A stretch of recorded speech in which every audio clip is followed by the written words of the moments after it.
Your statements about China and Russia are unacceptable. This should not be repeated. We won't accept it. We won't hear it. We won't listen to it. You should account for answer for what Great Britain is doing in contributing to resolving the situation in Syria.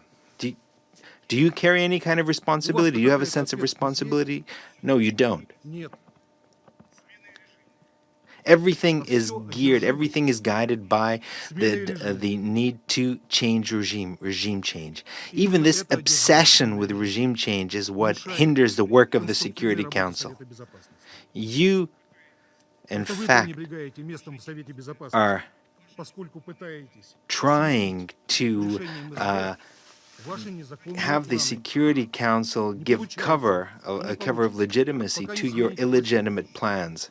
Baseless, politicized accusations were leveled against my country, Syria, and its allies in our war against terror. This was the case since day one, as the media has reported information that is provided by terrorist groups that are designated by the Council. The joint mechanism came back and said that the Syrian government committed chemical weapons acts against their own people 3 different times.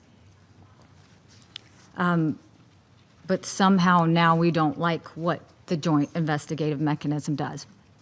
Yesterday morning, we awoke to pictures, to children foaming at the mouth, suffering convulsions, being carried in the arms of desperate parents.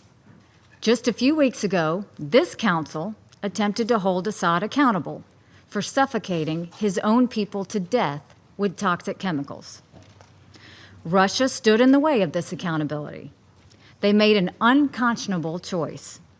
They chose to close their eyes to the barbarity. When the United Nations consistently fails in its duty to act collectively, there are times in the life of states that we are compelled to take our own action.